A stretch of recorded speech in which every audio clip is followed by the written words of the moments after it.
नमस्कार, आप देख रहे हैं इंडिया न्यूज उत्तर प्रदेश उत्तराखंड। आपके साथ मैं अभिषेक पांडे। बात करेंगे कोरोना कालाबाजारी और कलंक को लेकर। जी हां, जिस तरीके से कोरोना काल इस वक्त पूरे देश पर और प्रदेश में छाया हुआ है, तो वहीं कुछ लोग कालाबाजारी करने पर उतर आए हैं। जहां एक और लगातार सरकारें लोगों से अपील कर रही हैं कि आप लोगों का सहयोग करें, आप आगे बढ़कर आएं और जो लोग गरीब हैं, असहाय हैं, उनकी सहायता करें। लेकिन इस बीच कुछ लोग ऐसे हैं जो इस मौके का फायदा उठा रही हैं और इस आपदा में अवसर ढूंढ रही हैं। और यह आपदा ऐसी है कि इस आपदा में अवसर हमें लोगों की मदद करके ढूंढना चाहिए, लेकिन लोग कालाबाजारी करके यह अवसर ढूंढ रही हैं। आपको बता दें कि वाराणसी में भी कालाबाजारी जोरों पर है। हालांकि इसको लेकर प्रशासन भी सख्त है। वाराणसी से एक रिपोर्ट देखिए और समझिए कालाबाजारी को। कोरोना संक्रमण के दौरान सरकार तमाम नकेल कसी प्राइवेट अस्पतालों पे, लोगों पे और भी अन्य संस्थाओं पे, लेकिन बावजूद उसके जो डॉक्टर्स हैं, जो प्राइवेट नर्सिंग होम हैं, वो चूके नहीं अपने काम से करने के लिए। बात यदि हम बनारस की करें तो निश्चित तौर पे बनारस में डीएम ने एक आदेश जारी किया, एक नोटिस दिया चिकित्सकों को कि वो अपने रेट को सार्वजनिक करें कि उनको कितने पैसे लिए जाएंगे और किस मरीज को क्या सुविधा प्रदान की जाएगी। लेकिन नतीजा अभी तक सिफर रहा है। सबसे बड़ी बात जो सामने आई वो ये कि ये भी कहा जा सकता है कि ये जो निजी चिकित्सालय वाले हैं, प्राइवेट डॉक्टर्स हैं, ये किसी भी ढंग से सरकार को अपने ऊपर लगाम लगा देने के लिए तैयार शायद नहीं दिख रहे हैं।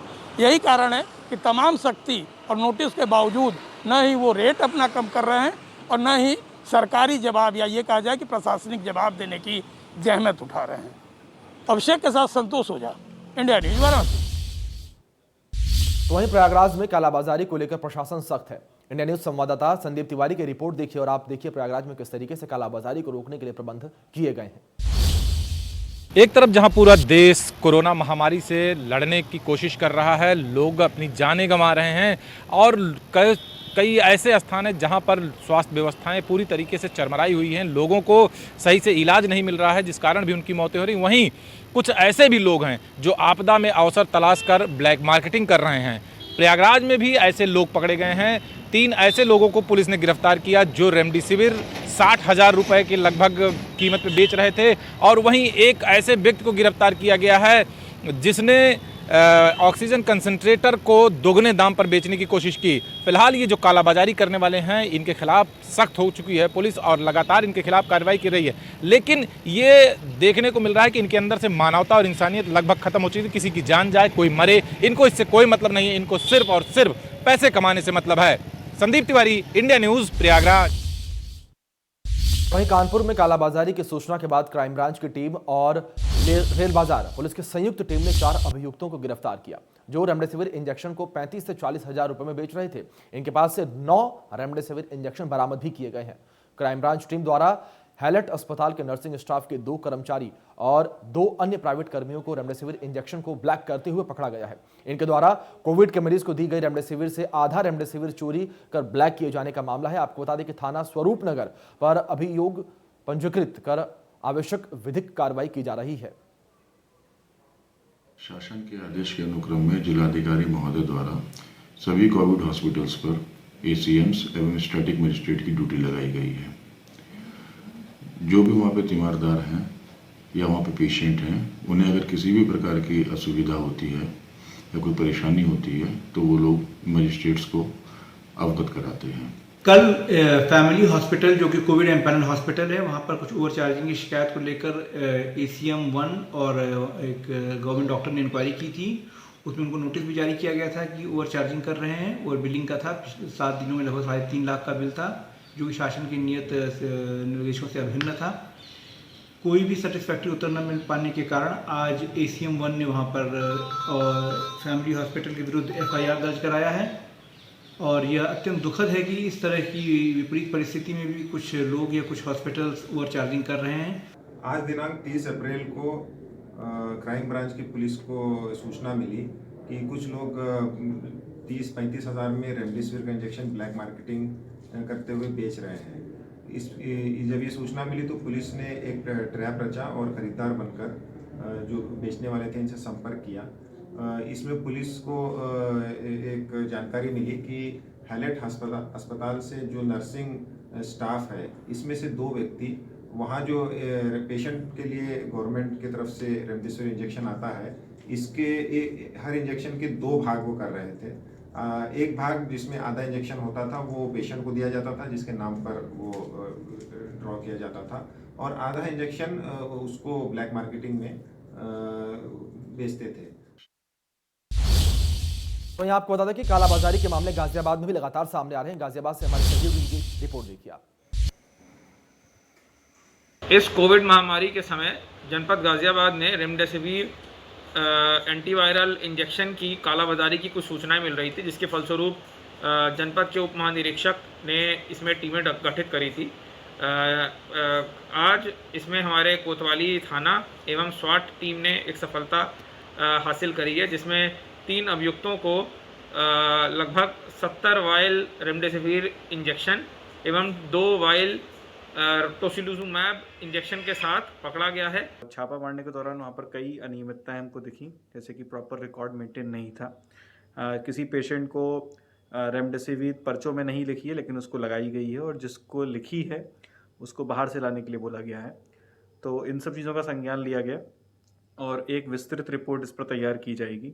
जो अस्पताल प्रबंधन की जो भी खामियां मिली हैं उसके विस्तृत रिपोर्ट हम वरिष्ठ अधिकारियों को टीम के द्वारा प्रेषित की जाएगी। इसके उपरांत गणेश हॉस्पिटल और आज Atlanta hospital, Narendra Mohan hospital, Lee Crest hospital में भी छापेमारी की गई, जहां पर इनके रेमडेसिविर के रिकॉर्ड एवं अन्य चीज़ें देखी गई। इनके रिकॉर्ड मेंटेनेंस में कुछ त्रुटियां थीं, जिसके बारे में इनको बताया गया कि तत्काल इन त्रुटियों को दुरुस्त कर रिकॉर्ड अपना प्रॉपर तरीके से मेंटेन करें और तय समय सीमा में जल्दी से जल्दी इसको सही करके हमारे सामने, हमारी टीम के सामने प्रस्तुत करें। कोविड के बढ़ते संक्रमण को देखते हुए जनपद में ऑक्सीजन सिलेंडर की कालाबाजारी की कुछ सूचनाएं मिल रही थी, जिसके फलस्वरूप गाजियाबाद जनपद के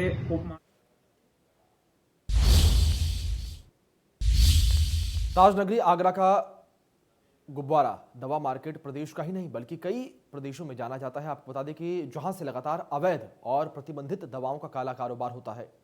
औषधि विभाग और पुलिस के संयुक्त ऑपरेशन में कई ऐसे कालाबारियों पर शिकंजा कसा गया और करोड़ों रुपए की अवैध, प्रतिबंधित और नकली दवाएं भी बरामद की गई। आपको बता दें कि जीवन रक्षक दवाएं मरीजों की जान बचाने के लिए होती हैं। अगर वही दवा आपको गलत मिल जाए तो मरीज की जान जा भी सकती है, खतरे में पड़ सकती है। ऐसे में कारोबारियों के खिलाफ लगातार औषधि विभाग और पुलिस कार्रवाई कर रही है। इस समय आगरा के फव्वारा दवा मार्केट में, ये उत्तर प्रदेश का ही नहीं देश का जाना माना दवा बाजार है। लगातार जिस प्रकार से पिछले कुछ हफ्तों में, कुछ महीनों में जो कार्रवाइयाँ हुई हैं, करोड़ों रुपए की अवैध और नकली दवाइयाँ से पकड़ी गई हैं, कई लोग गिरफ्तार भी हुए हैं। तो कहीं ना कहीं जिस प्रकार से जो अवैध कारोबार चल रहा है दवाओं का, जो जीवन रक्षक दवा है, कहीं ना कहीं लोग अपनी जान बचाने के लिए इन दवाओं को खरीदते हैं और ये दवाइयाँ डुप्लीकेट मिलती हैं, तो कहीं ना कहीं लोगों को जीवन को खतरा भी होता है। तो हमारे साथ कुछ दुकानदार भी उनसे बात करते हैं कि जिस प्रकार से कार्रवाइयाँ हुई हैं, इनके व्यवसाय पर क्या असर पड़ता है? सर, क्या असर पड़ता है इन पूरी चीज़ों को लेकर? असर तो बहुत पड़ रहा है हमारे दवाई बाजार में भी। कई जगह कालाबाजारी चल रही है, कई जगह कालाबाजारी हो रही है, उससे इफेक्ट पड़ रहा है दवाई बाजार में भी। दवाई बाजार में भी बहुत ज़्यादा छापेमारी होती है, कहीं कुछ होता है, कहते हैं यहाँ भी कालाबाजारी हो रही है, यहाँ भी अच्छी चीज़ें वो हो रहा है। आप क्या चाहते हैं, ऐसे लोगों के खिलाफ कितनी कड़ी कार्रवाई होनी चाहिए? सर, कार्रवाई तो अच्छी होनी चाहिए, जिसको कि औरों के चक्कर हमारे व्यापार भी बहुत इफेक्ट पड़ता है। औरों के चक्कर हमें भी गलत समझा जाता है कि हम भी गलत कर रहे हैं, पर गलत करता और कोई है, पर नाम हमारा खराब होता है। इसलिए सरकार से निवेदन ये रहता है कि जो गलत काम कर रहे हैं उन पर कड़ी से कड़ी कार्रवाई करनी चाहिए। तो पिछले कुछ दिनों में जो अवैध काला बाजार शुरू हुआ दवाइयों, कहीं ना कहीं जो इंजेक्शन थे, जो उत्तर प्रदेश में नहीं कई प्रदेशों में यहाँ से सप्लाई किए जा रहे थे, तो जिस प्रकार से औषधि विभाग और पुलिस विभाग ने संयुक्त रूप से कार्रवाई कर उनको गिरफ्तार किया है, करोड़ों रुपए की अवैध और नकली दवाइयाँ भी बरामद की हैं, तो कहीं ना कहीं जो व्यवसाय है, इस व्यवसाय पर अंकुश कैसे लगेगा, ये सोचने वाली बात है। Sanjay Singh, India news. वहीं गाजियाबाद से कोरोना काल में जीवन रक्षक दवाइयों की कालाबाजारी पर देखिए हमारे संवाददाता जतिन गोस्वामी की रिपोर्ट। कोरोना महामारी की इस आपदा में अवसर तलाशने की कोशिश कई प्राइवेट अस्पताल भी कर रहे हैं, जिन पर लगातार प्रशासन और पुलिस का शिकंजा कसा जा रहा है। मैं गाजियाबाद में मौजूद हूं और एनसीआर के इस हिस्से से भी इसी तरह की कई खबरें आई हैं, जहां पर प्राइवेट अस्पताल लगातार मनमानी कर रहे थे। ऐसे कई अस्पतालों का प्रशासन और पुलिस ने औचक निरीक्षण किया है, जहां पर रेमडेसिविर इंजेक्शन उपलब्ध होने के बावजूद उसे बाहर से लाने के लिए मरीज के परिवार को परेशान किया जा रहा था। इसके अलावा ऐसे भी अस्पताल पाए गए हैं जहां पर ऑक्सीजन बेड उपलब्ध थे, लेकिन मरीज के परिवारों को वो नहीं दिए जा रहे थे। तो कुल मिलाकर ऐसे दर्जन भर अस्पतालों का औचक निरीक्षण हुआ, जिसमें से 5 अस्पतालों पर कार्रवाई के लिए शासन को संस्तुति भेजी गई है। वहीं विजयनगर के एक अस्पताल पर 1 लाख रुपए का जुर्माना भी बीते दिनों लगाया गया है। कुल मिलाकर 10 दिनों में ये बड़ी कार्रवाइयां हुई हैं और ये साफ तौर पर चेता दिया गया है कि अगर कोई भी प्राइवेट अस्पताल इस आपदा में मनमानी करेगा और मरीज के परिवार को परेशान करेगा तो उस पर सख्त कार्रवाई होगी। इसके लिए बाकायदा टीम भी बनाई गई है। एसपी देहात ईरज राजा इस पूरे मामले की निगरानी कर रहे हैं और एक हेल्पलाइन नंबर भी जारी किया गया है, जिसकी जानकारी ट्विटर पर गाजियाबाद पुलिस ने शेयर की है। तो कुल मिलाकर ये स्थिति है और ये साफ कर दिया गया है कि कोई भी अस्पताल मनमानी करने की कोशिश ना करे। गाजियाबाद में कैमरामैन नितिन के साथ Jatin Goswami, India news. Corona संकट काल के दौरान आपदा में अवसर तलाश रहे शहर में एक हॉस्पिटल के खिलाफ जिला प्रशासन ने बड़ी कार्रवाई की है। मिलिट्री इंटेलिजेंस की सूचना पर कार्रवाई करते हुए जिला प्रशासन ने मुकदमा दर्ज कर हॉस्पिटल को सील कर दिया है। आपको बता दें कि मामला अयोध्या के देवकाले स्थित समर्पण हॉस्पिटल का है, जहां पर कोरोना मरीजों को महंगी दवाइयां, इंजेक्शन और ऑक्सीजन देने के मामले में ऑडियो वायरल होने के बाद मिलिट्री इंटेलिजेंस की सूचना पर जिला प्रशासन व स्वास्थ्य विभाग की टीम ने छापेमारी की थी। छापेमारी के बाद जिला प्रशासन की ओर से समर्पण हॉस्पिटल के खिलाफ धोखाधड़ी, महामारी अधिनियम सहित गंभीर धाराओं में मुकदमा दर्ज कर हॉस्पिटल को सील कर दिया गया है। बता दें कि वायरल ऑडियो में हॉस्पिटल की ओर ऑक्सीजन के लिए 5,000 रुपये प्रति घंटा और वैक्सीन का 35,000 रुपये मांगने का आरोप लगा है। यह भी बताया जा रहा है कि हॉस्पिटल बिना पंजीकरण के ही संचालित किया जा रहा था। ये समर्पण हॉस्पिटल की कुछ शिकायतें हाई लेवल गई थी और उसमें शिकायतों में मिलिट्री इंटेलिजेंस के अधिकारी भी आए थे यहाँ दिनांक 9/5/21 को रात में लगभग 10:30 बजे। उसी क्रम में कोतवाली नगर पुलिस और कोतवाली नगर अयोध्या की पुलिस बल टीम COCT और मुख्य चिकित्सा अधिकारी कार्यालय से नोडल अधिकारी यहाँ पर जांच के लिए उपस्थित हुए। सारी कार्रवाई शुरू हुई, वीडियोग्राफी और हुई है, जो कि विवेचक के पास कोतवाली नगर में सारे रिकॉर्ड रखे गए, सुरक्षित किए गए हैं। इन पर FIR हुआ है, चूँकि इनका रजिस्ट्रेशन भी नहीं हुआ था, CMO कार्यालय में पंजीकरण नहीं हुआ था। मेन शिकायतें थी कि जो मरीजों से ऑक्सीजन के नाम पर पैसा लिया जाना या इंजेक्शन के नाम पर पैसा लिया जाना, और उसकी कार्रवाई चली है। उस कार्रवाई में आज जो है तो ये इसको सील किया जा रहा है। अयोध्या का समर्पण हॉस्पिटल एक ऐसा हॉस्पिटल जिसे जिला प्रशासन ने सील कर दिया, सील करके वहां ताला लगा दिया है और मरीजों को यहां से हटा दिया गया। वजह बेहद साफ है। इस ताले को पहले देखिए, ये इस बात का सबूत है कि जिला प्रशासन ने इसे अवैध पाया है और उसके बाद इसे सील कर दिया गया है। लेकिन वजह इसकी क्या है वो हम आपको बताते हैं। दरअसल ये कोरोना महामारी के दौरान आपदा में अवसर तलाश रहे थे और यहाँ पर महंगी दवाइयाँ लगाई जा रही थी। डॉक्टर्स यहाँ जो थे वो मरीजों को महंगे महंगे इंजेक्शन लगा रहे थे, रेमडेसिविर जिसकी कालाबाजारी हो रही थी, और ऑक्सीजन का 1 घंटे का चार्ज 5,000 रुपये ले रहे थे। ये वो लोग थे जो परेशान थे, जो कोरोना महामारी से परेशान होकर दर दर की ठोकरें खा रहे थे और आखिरकार इन जैसे अस्पतालों में लोग जब पहुंचते थे तो उन्हें लूटा जाता था। हालांकि मिलिट्री इंटेलिजेंस की इनपुट के बाद जिला प्रशासन की टीम ने छापा मारा, 2 थानों की फोर्स यहां पहुंची, उसके बाद इस अस्पताल को सील कर दिया गया। लेकिन सवाल उठता है कि आखिर 2 थानों की फोर्स के बाद पहुंचने के बाद और मिलिट्री इंटेलिजेंस के इनपुट के बाद सब कुछ जब साफ हो गया तो आखिर 4 दिनों तक पुलिस क्या करती रही, 4 दिनों बाद मुकदमा क्यों दर्ज किया गया, ये कार्रवाई पहले ही क्यों नहीं हुई। और इसी वजह से इस डॉक्टर यानी इस अस्पताल की जो संचालिका थी डॉक्टर साक्षी, वो फिलहाल फरार हो गई। पहले वीडियो में साफ दिख रहा है कि डॉक्टर साक्षी, या यूं कहूं कि जो संचालिका है वो साक्षी त्रिपाठी, वो यहाँ पर मौजूद थी, लेकिन उसके बाद फिर वो यहाँ से फरार हो गई। 4 दिनों तक इसे मौका किसने दिया? जिला प्रशासन की टीम ने जब पहले दिन जब यहाँ छापामारी की तो आखिर उसी दिन पुलिस ने कोई कार्रवाई क्यों नहीं की? 4 दिनों तक ये सब कुछ पूरा खेल क्यों होता रहा? फिलहाल सवाल ये भी है कि ये अस्पताल पूरी तरीके से अवैध है, कहीं इसका पंजीकरण नहीं है। तो जिम्मेदार जो लोग होते हैं चाहे वो सीएमओ की बात करूं या जिला प्रशासन के दूसरे अफसर, उनकी जवाबदेही क्या है? आखिर ये अस्पताल कैसे बिना रजिस्ट्रेशन के चलता रहा? ये निजी अस्पताल सिर्फ एक नहीं है, ऐसे तमाम नर्सिंग होम है, ऐसे तमाम मेडिकल स्टोर हैं जहां ये सारी चीज़ें हो रही है, पूरा खेल हो रहा है, लेकिन जिला प्रशासन आंख मूंदे बैठा है। और जब बड़ी कार्रवाई इसलिए हो पाई क्योंकि मिलिट्री इंटेलिजेंस का जो इनपुट था उसको कोई काट नहीं सका, उसके बाद पुलिस को कार्रवाई करनी पड़ी और अब जाकर फिलहाल ये अस्पताल सील है। अबुल बशर खान, इंडिया न्यूज़, अयोध्या। बिजनौर के सरकारी अस्पताल का एक वीडियो सामने आने के बाद डॉक्टर्स में हड़कंप मच गया। आपको बता दें कि दरअसल सरकारी अस्पताल के एक वार्ड बॉय ने जब अस्पताल के अंदर चल रही काला बाजारियों का पर्दाफाश करने का बीड़ा उठाया तो अस्पताल के डॉक्टर्स ने उसे हवालात भिजवा दिया। इतना ही नहीं, डॉक्टर्स उसे ट्रांसफर की भी धमकी देने लगे। वार्ड बॉय का आरोप है कि पिछले कई सालों से डॉक्टर जबरन वार्ड बॉय से निजी दवा बिकवा रही हैं।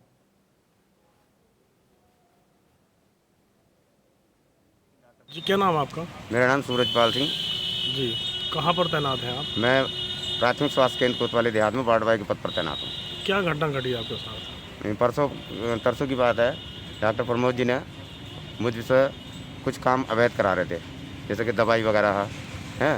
वो मेरे बच्चों को नाकामार से लगी, मैंने मना करी। मना करने के बावजूद इन्होंने मुझ पर दबाव बनाया, फ़ोन करके मुझे पुलिस से उठवा दिया।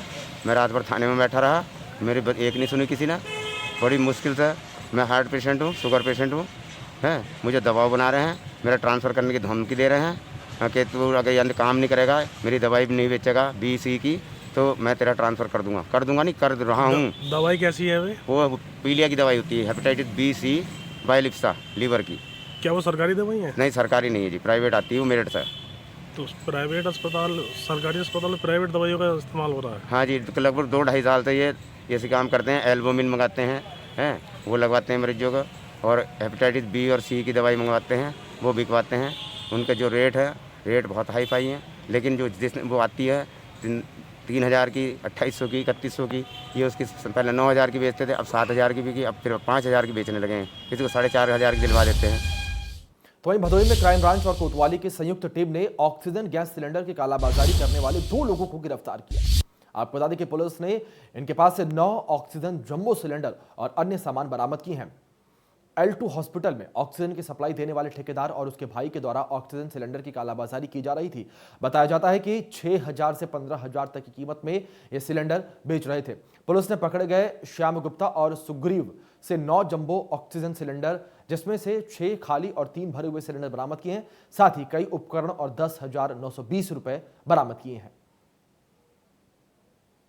लोग जहां ऑक्सीजन के लिए वहाँ परेशान हुए, भदोही में ऑक्सीजन का कालेबाजारी चल रहा है। ऐसे में भदोही क्राइम ब्रांच और भदोही कोतवाली के सहयोग से आज 2 ऑक्सीजन कालाबाजारी करने वालों को गिरफ्तार किया। ऐसे में उनके पास 9 ऑक्सीजन सिलेंडर, जिसमें 3 भरे हैं, 3 खाली सिलेंडर बरामद हुए। ऐसे में उनके ऊपर कार्रवाई की जा रही है। उनका ये भी कहना है कि सूत्रों की माने तो उनका ये भी कहना है कि ये लोग सरकारी L2 से लेकर प्राइवेट हॉस्पिटलों में ऑक्सीजन को सप्लाई करते थे। ऐसे में वो कालाबाजारी ऑक्सीजन के करते थे, जिसमें वो 6,000 से लेकर 10,000 और 15,000 तक वो ऑक्सीजन सिलेंडर बेचा करते थे। ऐसे में देखने की बात यह है कि जो विवेचना होगा उसमें कौन कौन लोग सामने आते हैं और उनके ऊपर किस प्रकार की कार्रवाई की जाती है। अनंत देव पांडे, इंडिया न्यूज़, भदोही। फिलहाल हमारी खास पेशकश कोरोना कालाबाजारी और कलंक में इतना ही, लेकिन जाते जाते हम आपसे अपील करेंगे कि अगर आपके साथ भी कोई इस तरीके की जबरदस्ती करता है, आपके साथ कालाबाजारी करने की कोशिश करता है, तो आप तुरंत प्रशासन को इस बात की सूचना दें, क्योंकि इस पूरे कोरोना काल में कालाबाजारियों पर नकेल कसना बेहद आवश्यक है। फिलहाल के लिए इतना ही। तमाम बड़े अपडेट्स के लिए देखते रहिए इंडिया न्यूज़ उत्तर प्रदेश उत्तराखंड। धन्यवाद।